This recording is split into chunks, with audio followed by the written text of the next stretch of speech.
Good morning, everyone. So today we are going to revise what we have done previously in our chapter number 7, Getting to Know Plants. So let's start. In the introductory paragraph of chapter 7, you have read out that there are different kinds of trees around you. अगर आप अपने चारों तरफ देखते हो तो आपको अलग अलग तरह के प्लांट्स जो है वो देखने को मिलेंगे। कुछ बहुत लंबे होते हैं, कुछ की हाइट बहुत कम होती है, कुछ के ऊपर फ्लावर्स देखने को मिलेंगे, कुछ पे फ्लावर्स बिल्कुल नहीं होते हैं।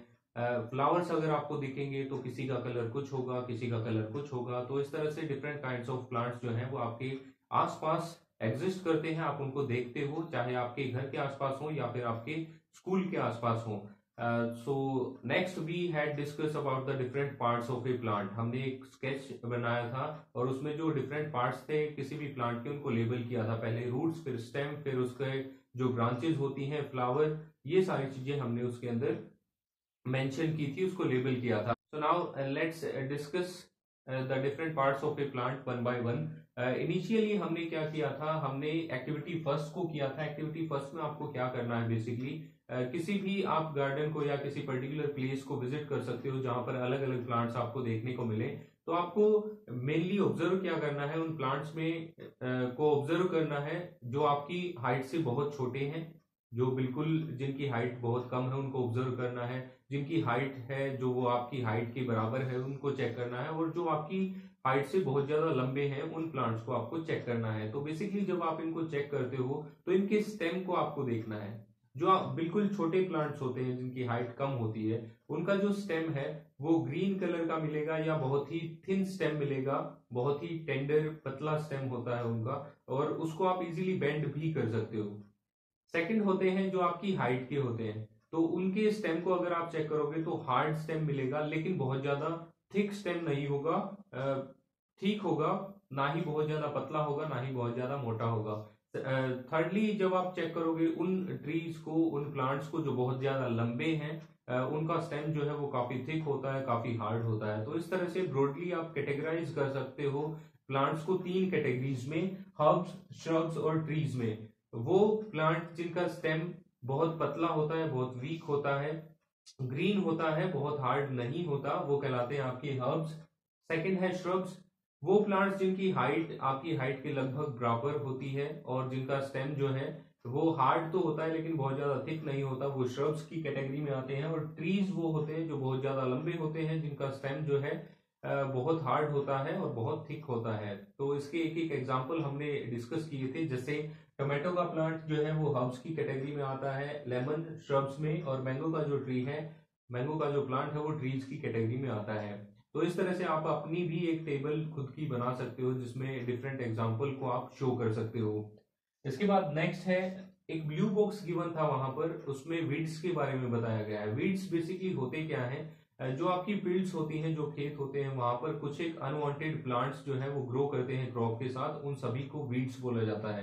तो यूजुअली जो फर्स्ट एक्टिविटी थी वो हमें वीड्स की हेल्प से करनी थी, ताकि जितने भी आपके अच्छे प्लांट्स हैं, यूजफुल प्लांट्स हैं, उनको किसी भी तरह का कोई नुकसान ना हो।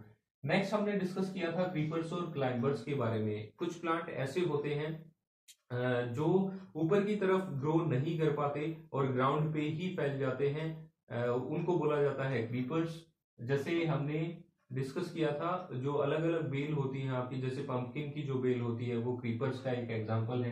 क्लाइंबर्स के बारे में हमने डिस्कस किया था, वो सारे प्लांट्स जिनको ऊपर की तरफ मूव करने के लिए किसी सपोर्ट की जरूरत होती है, वो कहलाते हैं आपके क्लाइंबर्स। क्लाइंबर्स की एग्जांपल में भी मोस्टली आपकी जो अलग अलग बेल होती है वो आती है, जैसे अमर बेल होती है, प्लांट्स के ऊपर येलो कलर की बेल आपको देखने को मिलेगी, तो वो क्लाइंबर का एक एग्जाम्पल है। तो स्टेम से रिलेटेड हमने फिर एक नेक्स्ट एक्टिविटी डिस्कस की थी। यहाँ हमने डिफरेंट टाइप्स ऑफ स्टेम से हमने जो डिफरेंट कैटेगरी है प्लांट की उनको डिस्कस किया। फिर एक्टिविटी सेकंड में बताया गया है कि स्टेम फंक्शन क्या परफॉर्म करता है। बेसिकली ये स्ट्रेंथ तो प्रोवाइड करता ही है किसी भी प्लांट को, साथ ही साथ एक और इम्पोर्टेंट फंक्शन ये परफॉर्म करता है, कंडक्शन का जो प्रोसेस है।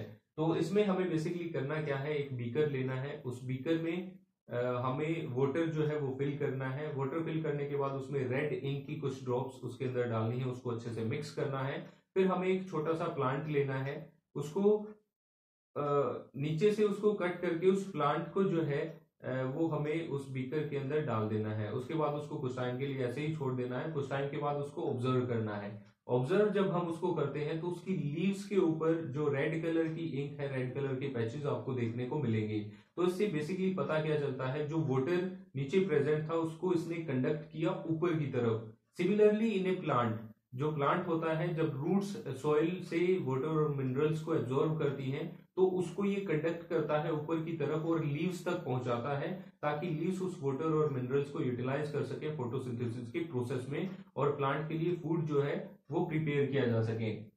तो एक्टिविटी सेकंड में एक और फनी एक्टिविटी की थी, उसमें स्टेम को बीच से कट कर दिया गया था और 2 बीकर लिए थे, दोनों में वाटर फिल किया, एक में रेड इंक दूसरे में ब्लू इंक जो है वो हमने मिक्स की, और फिर जो आपका स्टेम है उसको हाफ हाफ कट करके दोनों बीकर्स के अंदर हमने लगा दिया था। उसके बाद उसको कुछ टाइम के लिए छोड़ दिया, फिर हमने उसकी लीव्स को ऑब्जर्व किया। कहीं आपको ब्लू पैचेस देखने को मिलेंगे, कहीं आपको ग्रीन पैचेस आपको देखने को मिलेंगे, रेड पैचेस आपको देखने को मिलेंगे। तो इस तरह से आप एक और एक्टिविटी जो है वो परफॉर्म कर सकते हो। तो इससे पता चलता है कि बेसिकली स्टेम जो है वो कंडक्शन के प्रोसेस को परफॉर्म करता है। नीचे से जो सॉइल से आपको वाटर मिनरल्स मिलते हैं प्लांट को, उन सभी को वो कंडक्ट करता है डिफरेंट बॉडी पार्ट्स में। नेक्स्ट हमने डिस्कस किया था लीफ के बारे में। लीफ की जो डायग्राम है उसकी जो डिफरेंट पार्ट्स हैं उनके बारे में हमने डिस्कस किया था। जैसे जो बिल्कुल पीछे का पार्ट होता है जहां से वो स्टेम से अटैच होती है उसको बोलते हैं पेटियोल। जो ब्रोडर पार्ट होता है उसको बोला जाता है लेमिना। उसके अंदर बीच में एक जो सेंटर की जो वेन होती है जो काफी थिक होती है उसको बोलते हैं मिडरिब। उसके अलावा आसपास जितनी भी वेन्स हैं उनको वेन्स ही बोलते हैं यूजुअली। लिटरल वेन्स आप सेकेंडरी वेन्स उनको बोल सकते हो। तो ये सारे जो लीफ के जो पार्ट्स हैं इनको हमने डिस्कस किया था। नेक्स्ट हमने डिस्कस किया था एक्टिविटी 3 के बारे में। एक्टिविटी 3 में क्या गिवन है, एक्टिविटी 3 में आपको बेसिकली करना क्या था, आपको एक लीफ लेनी थी। लीफ को एक जो आपका नोटबुक का पेपर होता है उसके बिल्कुल पीछे आपको रखना था, उसको अच्छे से होल्ड करना था, फिर पेंसिल से उसके ऊपर आपको शेड करनी थी। तो जब आप उसके ऊपर शेड करते हो पेंसिल से तो जो लीफ का इंप्रेशन है वो आपके पेज के ऊपर जो है वो आ जाता है। तो उस तरह से जब उस इंप्रेशन को आप क्लियरली ऑब्जर्व करोगे तो कुछ डिजाइन जो है लीफ का वो आपको देखने को मिलेगा। तो ये जो डिजाइन है, ये जो पैटर्न आपकी लीफ के ऊपर बना होता है इसको बोलते हैं विनेशन। विनेशन जो है वो ये बेसिकली 2 तरह की होती है, एक होती है रेटिकुलेट विनेशन, दूसरी होती है आपकी पैरेलल विनेशन। तो रेटिकुलेट विनेशन कौन सी होती है, जब जो वेन्स हैं आपकी वो एक दूसरे के से पैरेलल नहीं होती और एक नेट लाइक स्ट्रक्चर जो है वो फॉर्म करती है लीफ के सरफेस के ऊपर, तो उनको बोला जाता है रेटिकुलेट विनेशन। जैसे तुलसी का जो प्लांट है उसकी लीफ की जो विनेशन होती है वो रेटिकुलेट विनेशन आपकी होती है। नेक्स्ट होती है आपकी पैरेलल विनेशन। पैरेलल विनेशन में क्या होता है कि जो वेन्स होती हैं वो एक दूसरे के पैरेलल होती हैं लीफ सरफेस पे। जैसे ऑनियन को देखो या फिर आप ग्रास को ऑब्जर्व करते हो तो उसकी जो विनेशन है वो पैरेलल विनेशन का एक एग्जांपल है। नेक्स्ट हमने डिस्कस किया था एक्टिविटी नंबर 4 के बारे में। एक्टिविटी 4 में हमने ट्रांसपिरेशन के प्रोसेस को स्टडी किया था। तो ट्रांसपिरेशन के प्रोसेस के लिए हमने बेसिकली किया क्या था, इसमें हमने एक पोटेड प्लांट लिया था। पोटेड प्लांट के ऊपर एक जो पॉली बैग है उसकी लीफी ब्रांच के ऊपर हमने टाई अप कर दिया था, कुछ टाइम के लिए उसको छोड़ दिया था। एक दूसरा हमने पॉलीथीन बैग लिया था, पॉली बैग या पॉलीथीन आप बोल सकते हो, उसको हमने ऐसे ही वहीं पे डाल दिया था। तो कुछ टाइम के बाद उसको ऑब्जर्व किया। जब हम उसको ऑब्जर्व करते हैं तो उसका जो इनर सरफेस है, जो आपकी पॉलीथीन का इनर सरफेस है जो आपने लीफी ब्रांच के ऊपर टाई अप किया था, उसके अंदर आपको छोटी छोटी ड्रॉप्स देखने को मिलेंगी। और जो दूसरा आपका पॉली बैग है जो ऐसे ही गिरा हुआ था उसमें ऐसा कोई प्रोसेस आपको देखने को नहीं मिलता। तो बेसिकली यहाँ से पता क्या चलता है कि जो भी एक्स्ट्रा वाटर होता है आपके प्लांट के अंदर वो उसको रिमूव कर देते हैं उनकी लीव्स से, और उसी की जो ड्रॉप्स हैं वो आपको देखने को मिली थी पॉली बैग के अंदर। तो इससे तो ये जो प्रोसेस होता है बेसिकली आपके एक्स्ट्रा वाटर को रिमूव करने का, ये कहलाता है आपका ट्रांसपिरेशन। तो ट्रांसपिरेशन के प्रोसेस में बेसिकली हेल्प कौन करता है, जो लीफ के ऊपर जो छोटे छोटे स्मॉल पोर्स जिनको स्टोमेटा बोला जाता है वो स्टोमेटा हेल्प करते हैं ट्रांसपिरेशन के प्रोसेस में और एक्स्ट्रा वाटर को रिमूव होने में। नेक्स्ट हमने डिस्कस किया था एक्टिविटी नंबर 5 के बारे में। एक्टिविटी 5 में हमने वही जो आपका आयोडीन टेस्ट है उसको परफॉर्म करके देखा था। तो इसके लिए हमें क्या क्या चाहिए, एक टेस्ट ट्यूब चाहिए, स्पिरिट चाहिए, हमें एक लीफ चाहिए, उसके अलावा हमें हीटिंग के लिए जो बर्नर होता है वो चाहिए। तो इसमें हम बेसिकली करेंगे क्या, सबसे पहले हम एक लीफ लेंगे, उसको टेस्ट ट्यूब के अंदर डालेंगे, फिर ऊपर से उसके ऊपर स्पिरिट डाल देंगे, इतना स्पिरिट डालेंगे कि वो उसके अंदर अच्छे से डूब जाए। उसके बाद उस टेस्ट ट्यूब को हम होल्ड करेंगे और उसको हीट करेंगे। तब तक हीट करेंगे जब तक लीफ का पूरा ग्रीन कलर जो है वो आपके स्पिरिट के अंदर मिक्स नहीं हो जाता। मिक्स होने के बाद उस लीफ को हम केयरफुली बाहर निकाल लेंगे। बाहर निकालने के बाद उसको वॉश करेंगे, वॉश करके उसको सुखाएंगे। फिर उसके ऊपर 2 या 3 ड्रॉप्स आपके आयोडीन सॉल्यूशन की डाली जाएंगी। आयोडीन सॉल्यूशन की ड्रॉप्स डालने के बाद हम उसको ऑब्जर्व करेंगे कैसा कलर हमें मिलता है। तो जब हम उसको डालते हैं तो हमें ब्लू ब्लैक कलर मिलता है, जैसा पोटैटो के केस में मिला था फर्स्ट चैप्टर में। तो यहां से हमें क्या पता चलता है कि लीफ जो है उनके अंदर स्टार्च प्रेजेंट है, वो फूड को प्रिपेयर करती हैं। तो ये जो प्रोसेस है फूड प्रिपेयर करने का ये कहलाता है फोटोसिंथेसिस। तो यहां हम एक और चीज चेक करेंगे कि जो फूड है क्या वो लीव्स ने ही प्रिपेयर किया है, ये हमें कैसे पता चलेगा। तो इसके लिए एक और एक्टिविटी सिंपल सी हम करेंगे। एक पोटेड प्लांट लेंगे, उसकी लीफ के ऊपर हम एक चार्ट जो है वो ब्लैक चार्ट वो उसके ऊपर हम टाई अप कर देंगे लीफ के ऊपर कुछ पार्ट पे, और कुछ पार्ट को ऐसे ही छोड़ देंगे। तो उसके बाद उसको कुछ टाइम के लिए सनलाइट में रखेंगे। सनलाइट में रखने के बाद फिर उसकी लीफ को ब्रेक करके सेम प्रोसेस को, सेम आयोडीन टेस्ट को हम उसके ऊपर परफॉर्म करेंगे। और फिर जो ड्रॉप्स हैं आपकी आयोडीन सॉल्यूशन की उसको उसके ऊपर डाल के देखेंगे। तो 2 पोर्शन होंगे यहाँ पर, एक वो जिसके ऊपर आपने चार्ट जो है वो पेस्ट किया था, दूसरा वो जो आपका विदाउट चार्ट प्रेजेंट था सनलाइट में। तो दोनों के ऊपर डाल के देखेंगे, जहां पर चार्ट प्रेजेंट था वहां आपको ब्लू ब्लैक कलर नहीं मिलेगा, और जहां आपका चार्ट प्रेजेंट नहीं था वहां आपको ब्लू ब्लैक कलर मिलेगा आयोडीन टेस्ट के केस में। तो यहां से हमें पता चलता है कि बेसिकली लीव्स जो है वो स्टार्च को प्रिपेयर करती हैं by the process of photosynthesis. तो नेक्स्ट जो हम डिस्कस करेंगे वो रूट्स के बारे में डिस्कस हमने किया था। तो एक्टिविटी 6 हमने सबसे पहले उसके बारे में डिस्कस की थी। एक्टिविटी 6 में आपको करना क्या है, 2 प्लांट लेने हैं आपको, 2 वीड्स लेने हैं। उनमें से एक की रूट को ब्लेड से कट कर देना है, दूसरे की रूट को ऐसे ही छोड़ना है। फिर उनको पोट्स के अंदर अच्छे से लगा देना है, डेली उसको वाटर देना है, और फिर कुछ दिन के बाद उसको ऑब्जर्व करना है। जो आपका रूट्स वाला प्लांट होगा वो आपका हेल्दीली ग्रो करेगा, लेकिन जो प्लांट जिसकी रूट आपने कट कर दी थी वो आपका हेल्दी नहीं होगा, विदर हो जाएगा, मुरझा जाएगा कुछ टाइम के बाद। तो इससे बेसिकली पता क्या चलता है, जो हमने पोटेड प्लांट लगाया था जिसकी रूट्स प्रेजेंट थी वो सॉइल से मिनरल्स और वाटर को जो हम डेली डालते थे उसको एब्जॉर्ब करती थी, जो डिफरेंट पार्ट्स हैं आपके प्लांट के वहां तक उसको पहुंचाती थी, और वो हेल्दी ग्रो करता है। लेकिन जो प्लांट जिसकी रूट्स को हमने कट कर दिया था उसको किसी तरह का कोई न्यूट्रिएंट नहीं मिलता, वाटर नहीं मिलता अच्छे तरीके से, तो वो क्या है, वो मुरझा जाता है और वो ग्रो नहीं कर पाता। तो रूट्स जो है वो काफी इंपॉर्टेंट फंक्शन आपकी प्लांट के अंदर परफॉर्म करती हैं। सॉइल से वाटर मिनरल्स को एब्जॉर्ब करती हैं, उसको डिफरेंट पार्ट्स तक पहुंचाती हैं, और लीव्स को फोटोसिंथेसिस के प्रोसेस में हेल्प करती हैं। नेक्स्ट हमने डिस्कस किया था एक्टिविटी नंबर 7 के बारे में। एक्टिविटी नंबर 7 हमें रूट्स के एक और फंक्शन के बारे में बताती है। इसमें हमें करना क्या था, 2 बाउल हमें लेनी थी। उन बाउल के अंदर हमें नीचे कॉटन जो है वो अच्छे से फिक्स कर देनी थी। उसके बाद हमें क्या करना था, 3-4 हमने सीड्स लिए थे ग्राम के, 3-4 सीड्स लिए थे हमें मेज के।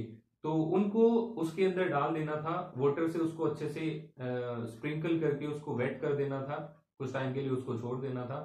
तो उसके बाद धीरे धीरे जब हम उसको चेक करते हैं तो 1 वीक के बाद वो अच्छे से स्प्राउट्स उनके निकल आते हैं। तो वो स्प्राउट्स हमें निकालने की कोशिश करनी थी। तो जब हम उसको निकालते हैं तो वो कॉटन फाइबर में इस तरह से फिक्स हो जाते हैं, इस तरह से अटैच हो जाते हैं कि उनको निकालना थोड़ा सा मुश्किल हो जाता है। उसी तरह से जो रूट्स हैं आपकी वो किसी भी प्लांट को अच्छे तरीके से एंकर करके रखती हैं, सॉइल में अच्छे से वो उसको फिक्स करके रखती हैं।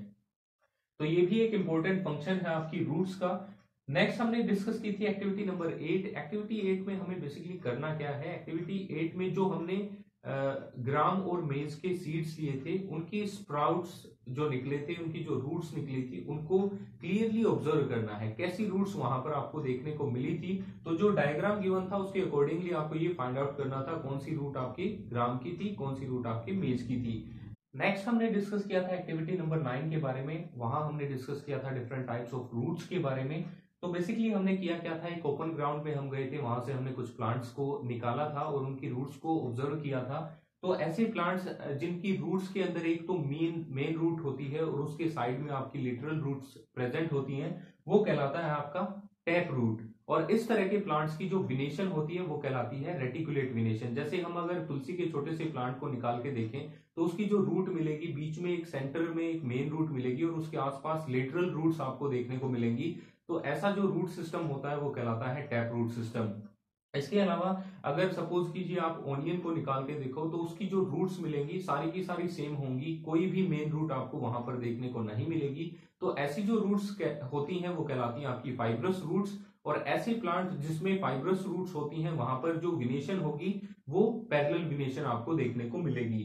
तो इस तरह से आप इजीली जो रिलेशन है वो फाइंड आउट कर सकते हो। और अगर आपको सपोज कीजिए किसी प्लांट की रूट्स प्रोवाइड की जाए या लीफ प्रोवाइड की जाए तो आप आसानी से बता सकते हो कि कैसा उसके अंदर रूट सिस्टम है और कैसे उसके अंदर विनेशन प्रेजेंट होगी। नेक्स्ट हमने डिस्कस किया था फ्लावर के बारे में। तो फ्लावर में सबसे पहले हमें 3 डायग्राम शो थे, ए बी और सी। उसमें एक में बिल्कुल रोज की स्टिक गिवन थी, दूसरे में लीव्स गिवन थी, तीसरे में लीव्स के साथ फ्लावर जो है वो प्रेजेंट थे। तो हमें ये बोला गया था कि किस पर्टिकुलर डायग्राम से हम इजीली रिकॉग्नाइज कर पाते हैं कि ये किस पर्टिकुलर प्लांट के फ्लावर्स हैं।